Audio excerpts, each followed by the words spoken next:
Hi, Russell Broadbent here, your independent member for Monash. Over the past 4 so-called coronavirus years, I've had a rule to stay in the sensible centre, to ask questions and then highlight any concerns so my constituent base could make up their own mind on issues around the virus.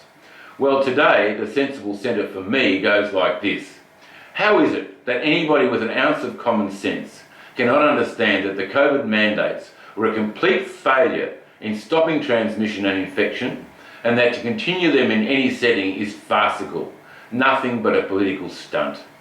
Today I call on state governments across the nation to remove all mandates and allow unvaccinated frontline staff to return to work.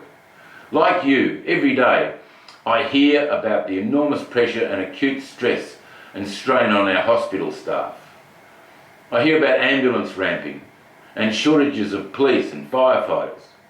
Make no mistake, our first responders are under unbearable pressure and they're exhausted from working back-to-back shifts due to staff shortages. And while there are hundreds of vacancies across these agencies, the HR departments are recruiting from overseas. Why are we looking to other countries to fill our staff shortages when we have highly skilled and talented staff here in Australia willing to work?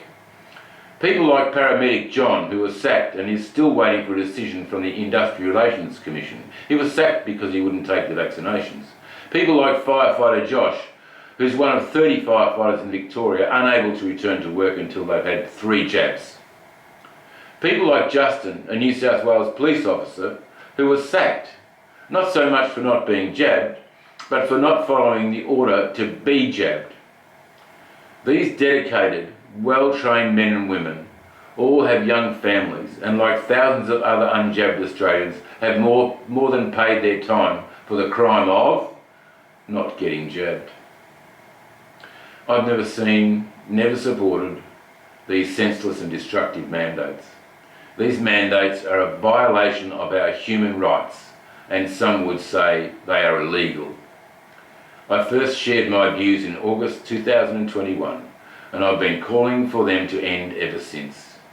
I can't believe that I'm here today still railing against them. Seriously, something is off, very off. These arbitrary and punitive mandates are inflicting untold personal, psychological and financial hardship, let alone putting Australian lives at risk. So I reiterate my call to state governments across the nation. End these mandates now. And that's justice as I see it.